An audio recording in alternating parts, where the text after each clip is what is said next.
Bom dia. O nosso grupo vai comentar sobre o biofilme, mais voltado também para a odontologia. É composta pelas alunas Ana Júlia, Ana Beatriz, Brena, Júlia Furlan, Laís, Laura, Letícia e Yasmin. A gente vai comentar também sobre o que é o biofilme, as suas etapas, o mecanismo de formação e proliferação, a arquitetura desse biofilme, suas vantagens e persistências, a higienização e patologias. Agora, a Brena vai começar falando sobre a película adquirida. Bom, gente, antes das meninas começarem a falar sobre o que é propriamente o biofilme, eu preciso explicar para vocês sobre a película adquirida, já que ela vai anteceder o biofilme. Ou seja, o biofilme só vai ser formado se tiver com a película adquirida. Bom, ela é uma camada fina e acelular, possui mais ou menos 1 micrômetro de espessura. Ela é formada principalmente por proteínas e glicoproteínas salivares, mais o fluido gengival. Isso faz com que ela vire uma substância adesiva para que os micro-organismos invasores possam aderir nela. Bom, mas se a gente tiver uma boa higienização bucal, escovar direito os dentes, passar o fio dental, ela vai ter a função protetora nos nossos dentes. Ela vai proteger os nossos dentes contra os ácidos bacterianos, ela vai proteger contra a erosão e corrosão dos nossos dentes, mas já se você acabar não higienizando corretamente, os dentes, né? A partir dela vai ser formado o biofilme, então muitas bactérias vão se grudar ali nela e ela vai ter um papel ruim perante os nossos dentes, né? Foi realizado um estudo que comprovou que a película adquirida, interagindo com a hidroxiapatita, né? Que é a formadora do esmalte dentário, elas vão interagir de uma forma ruim, já que a película, com muitos micro-organismos grudados nela, faz com que o pH da boca diminua para -5, e isso faz com que a hidroxiapatita vá se dissolvendo e com isso causa a corrosão dos nossos dentes. Agora, então, eu vou dar início ao biofilme propriamente dito, que é uma comunidade estruturada e complexa de micro-organismos e bactérias que se aderem a uma superfície.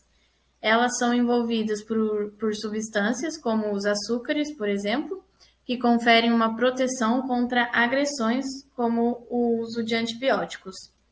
Elas podem se aderir a superfícies abióticas sem vidas, que são os catéteres, e superfícies bióticas com vida, como os entes, e podem se formar mesmo após uma limpeza padrão. Elas se desenvolvem em 5 etapas. A primeira etapa é a de adesão inicial, depois temos a adesão irreversível, a sua formação da arquitetura, o amadurecimento e o desprendimento de micro-organismos e bactérias.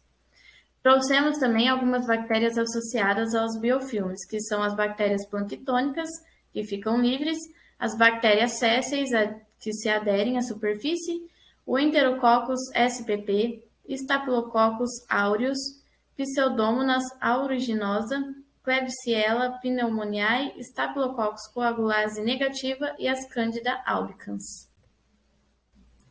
Oi, pessoal, bom dia. Eu vou falar um pouquinho para vocês sobre a formação e a proliferação do biofilme. Então, a formação do biofilme se inicia com uma deposição de glicoproteínas salivares sobre a superfície dentária. Como isso acontece? Os nossos dentes, por serem formados basicamente de cálcio, apresentam uma carga positiva. E as glicoproteínas presentes na nossa saliva possuem uma carga negativa. Então, mesmo após a escovação, essas glicoproteínas vão se fixar na superfície dentária. Com a fixação dessas glicoproteínas, por elas terem cargas positivas, elas chamam, né, atraem as bactérias da colonização primária do biofilme que possuem cargas negativas, são bactérias gram-negativas, né? Aí a proliferação do biofilme acontece em 5 etapas. A colonização primária é uma colonização reversível e, como eu já citei para vocês, ela acontece dessa forma, né? A atração das bactérias gram-positivas ou gram-negativas pelas glicoproteínas que têm cargas positivas. Já a colonização secundária, como ocorreu um espessamento do biofilme devido a nutrientes que estão disponíveis na nossa boca, né, pela saliva e também pela nossa dieta, vai ocorrer um aumento dessa massa bacteriana. E o aumento dessa massa bacteriana vai gerar algumas camadas do biofilme em condições de anaerobiose, ou seja, sem oxigênio. Essas diferenças de quantidade de oxigênio no biofilme vai ocasionar uma maior proliferação ainda dessas bactérias e o aumento dessa massa bacteriana. Por isso, a colonização secundária, que está representada na etapa 2 da figura ao lado, ela vai ser uma colonização irreversível, ou seja, a gente não consegue retirá-la, né, com a escovação, por exemplo, como a primeira. Já a colonização terciária e quaternária, que está representada nas etapas 3 e 4 da imagem ao lado, os biofilmes vão ter estruturas semelhantes a cogumelos e eles vão estar rodeados por substâncias, principalmente açúcares, para proteger ele, né, para que ele não seja retirado com o ato da escovação ou com a raspagem. Ele, então, vai ser rodeado, né, por esses açúcares e vai apresentar poros e canais de água para que ele seja nutrido. A quinta e a última fase, né, da colonização, que está representada na etapa 5 da figura, é quando nesse local, nessa superfície dentária, não tem mais condições para que esse biofilme se desenvolva, para a manutenção desse biofilme. Então, ele vai se dispersar para outros locais. Aqui a gente vai passar um videozinho, né, sobre a formação do biofilme. E aqui eu vou finalizar falando um pouquinho sobre a arquitetura do biofilme. Possui 3 tipos de arquitetura: microcolônia, sistemas de canais e matriz funcional. As microcolônias, elas apresentam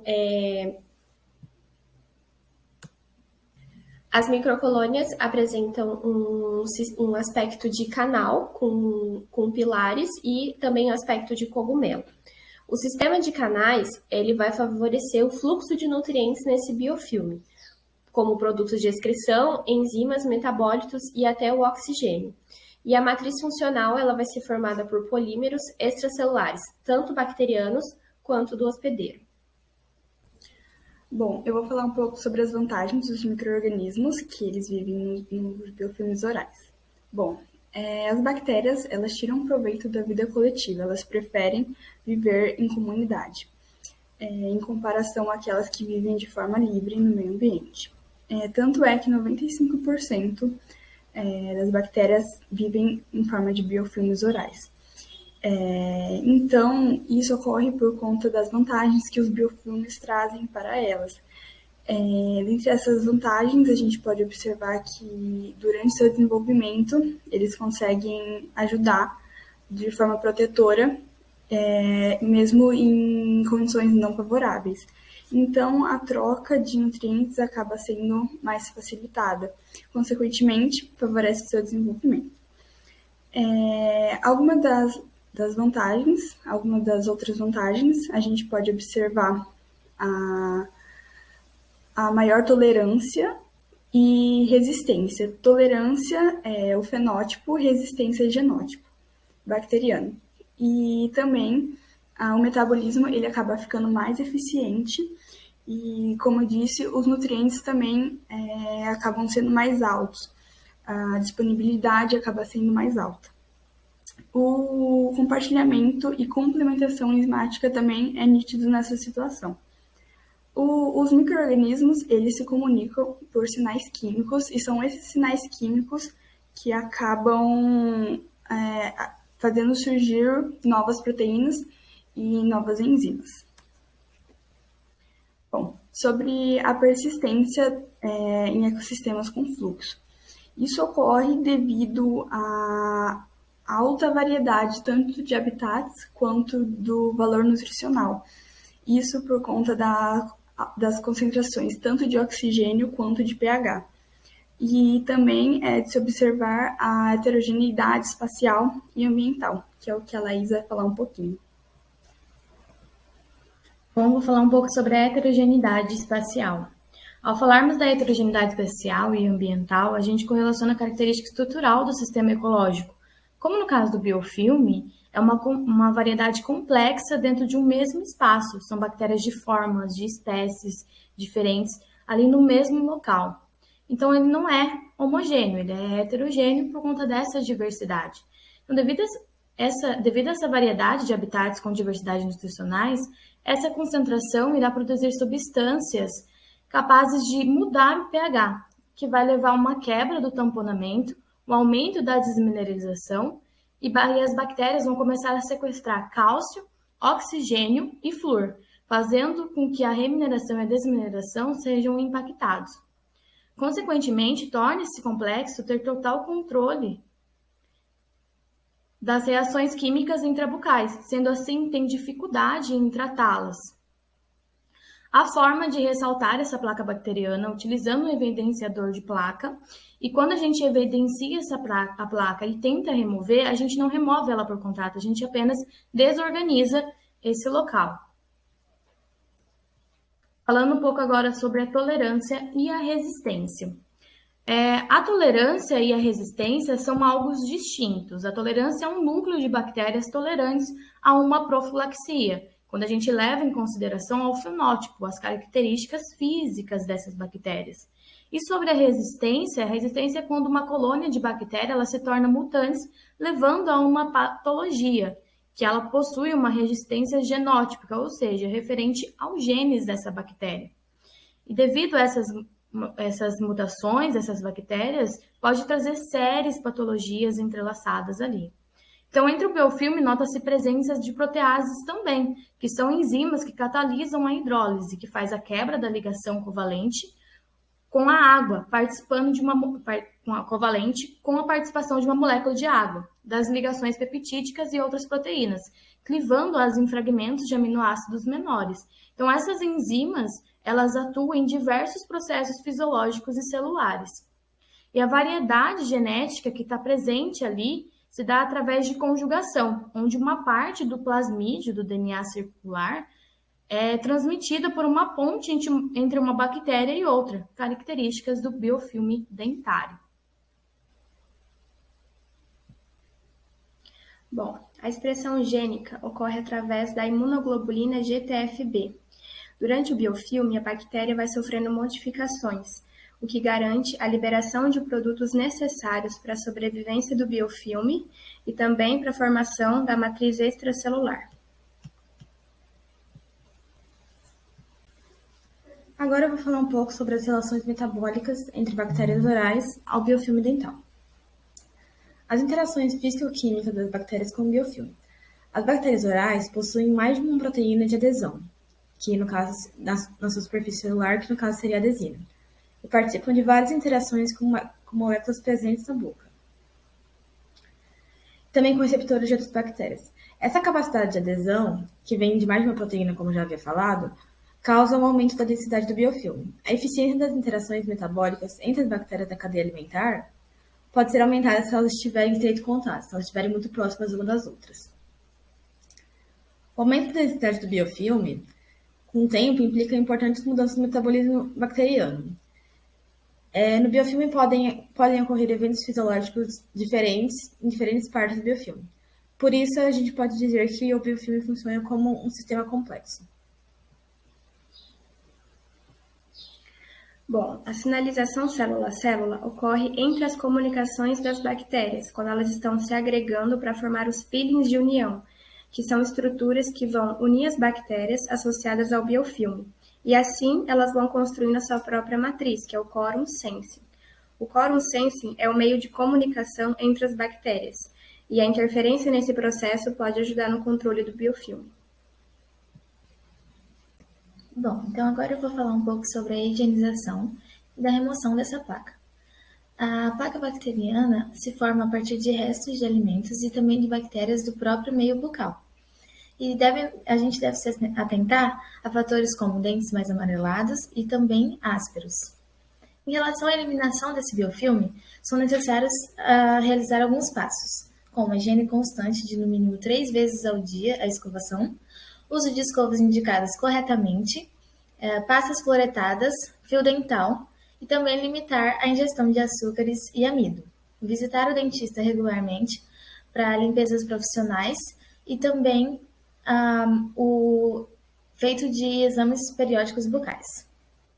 A partir de agora, a gente vai falar um pouco sobre as patologias e o potencial patogênico em relação a, caso não seja retirada da cavidade oral, essa placa bacteriana pode causar algumas consequências, como cáries, tártaros, gengivite, periodontite e até a perda dos dentes. Começando pelas cáries, a gente sabe que são pequenos furos ou manchas escuras nos dentes e o seu potencial patogênico está relacionado ao metabolismo microbiano altamente fermentativo. O que isso significa? Que bactérias como Streptococcus ou Lactobacillus são extremamente cariogênicas e são capazes de colonizar o meio bucal muito precocemente e também de sintetizar grandes quantidades de carboidrato, tanto extra quanto intracelulares.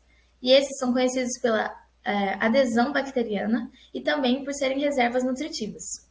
As bactérias produtoras de ácido lático são mais relevantes no início desse processo carioso.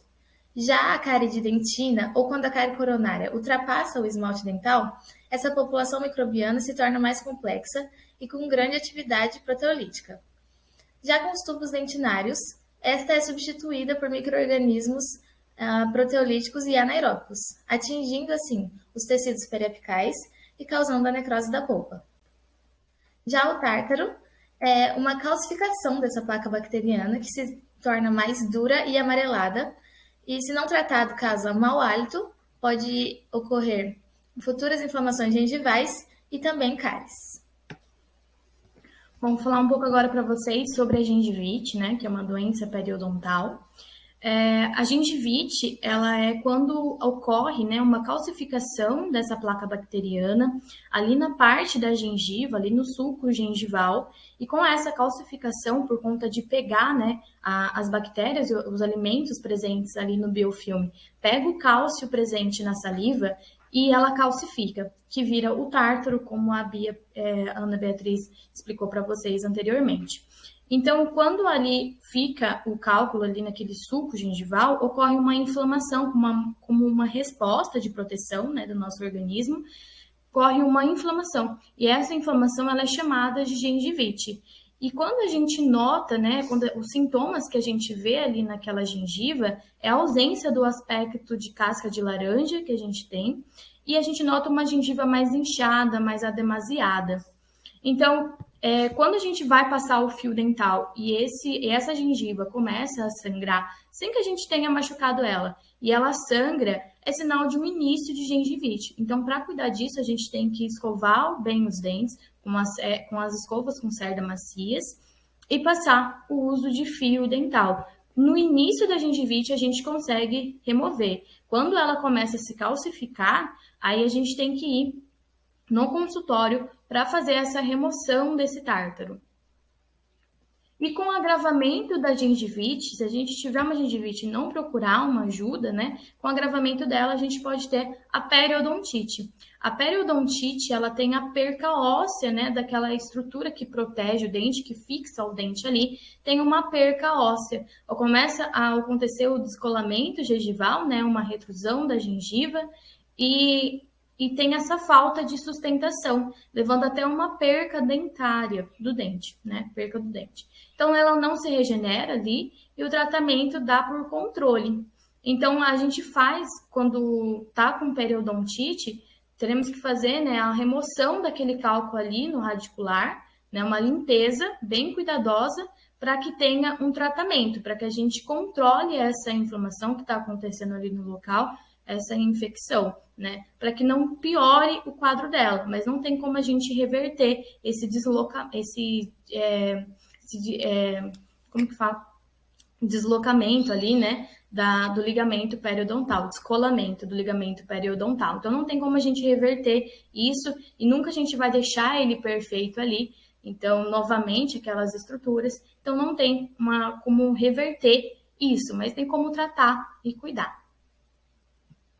A periodontite, ela pode levar também a outras doenças que estão associadas, que agora também surgiu bastante pesquisa científica sobre isso, que a periodontite ela também se correlaciona a doenças cardíacas, respiratórias, problemas na gravidez e também pode levar até depressão, porque tem tem pesquisas falando que ela diminui o nível de serotonina no organismo. Agora eu vou falar um pouco sobre as localidades onde pode ocorrer o biofilme. Primeiro é importante dizer que atualmente há multiplicidade de situações em que os biofilmes podem ocorrer. Naturalmente, eles podem ocorrer em camadas de solo e ambientes aquáticos. Nos ambientes urbanos, eles podem ocorrer em tubulações de água e de esgoto. Basicamente, em qualquer ambiente que combine a presença de líquido, superfície e micro-organismos, eles podem vir a ocorrer. Para quem atua na área da saúde, existe a formação de biofilme em dispositivos médicos diretamente ligados ao paciente. Entre os dispositivos médicos mais afetados pela ocorrência do biofilme, nós temos as próteses, que podem ser ortopédicas, cardíacas e vasculares. E os catéteres, que podem ser vasculares, urinários ou do sistema nervoso. Esses dispositivos possuem uma combinação perigosa de um meio líquido muito nutriente, da possível presença de micro-organismos e de uma superfície porosa. As fontes potenciais de micro-organismos podem ser o próprio paciente, pela mucosa ou pela pele, os profissionais da saúde, pelas mãos ou por possível infecção durante o procedimento médico, e o próprio ambiente pela água e antissépticos contaminados. Nessa imagem aqui, a gente pode ver a presença do biofilme na prótese, e também nessa outra a gente pode ver o processo de formação do biofilme em um catéter. Esse foi o nosso trabalho. A gente trouxe uma frase aqui, que é: a odontologia é a área da saúde que restaura e preserva o movimento mais lindo do ser humano, que é o sorriso. E as nossas referências. Muito obrigada pela atenção.